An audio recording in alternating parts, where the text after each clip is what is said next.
This poem is called Awkward for Edward.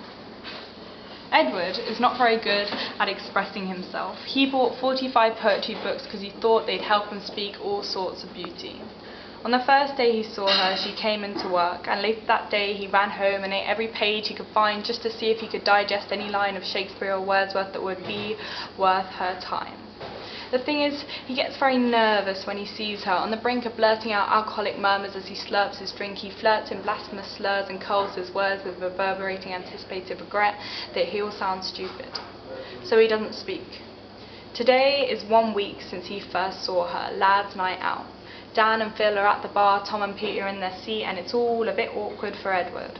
2 beers on the table and double that in the sailors' stomachs. Too much to drink daisies plummet to the ground at the sound of pop music turned down at a too quiet to be twerking level. The steady hum of chatter is shoveled in the air with no gravitational pull. Dull skulls float with peroxide hair and brains half full.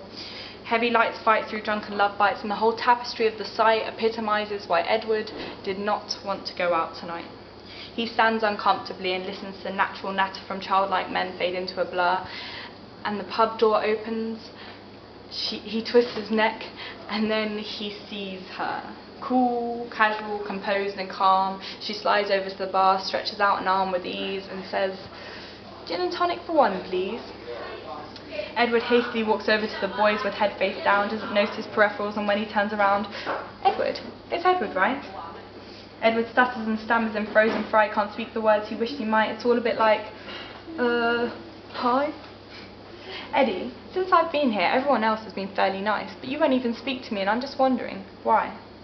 At first he is silent and terrified, but then he sees his courage, picks it up right. He takes a deep breath.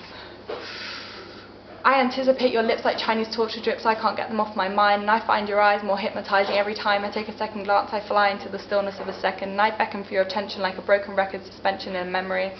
And the very conception of your existence is more to be adored than any man could afford to give away of himself. I'm minus a man with a love that spans from the earth's core to the very insignificant beat of my heart, back down to my feet and brain again. When you walked in, I got fields of cotton mouth, but no one to pick the seeds I grew. And alcohol's held an intervention for me because I'm too hooked on you. And I buy a calculator after every encounter because I can't count on myself to pull through. And your sweet breath will be the death of me. It's left leaves in my chest from burning forest fire trees that ignite in your diaphragm and plan to heat my face every time you smile. And at the sound of your voice I have no choice but to bathe and rejoice in the blessed air that has caught in the words that float from your throat. Oh, in your throat, neck, collar and upper chest, I would invest and change buckets of time into paint just to attempt to emulate your timeless beauty through some impossible portrait. And I've been trying to describe it, and I keep trying attempting to bring you alive through cliche lines, but nothing will do. I'm so lost for words, and so that is why I can't speak to you."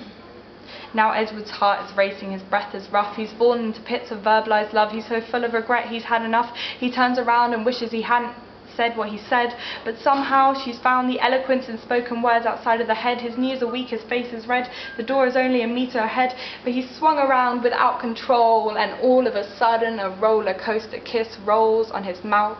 She kisses him, she kisses him, she kisses him. They cannot speak.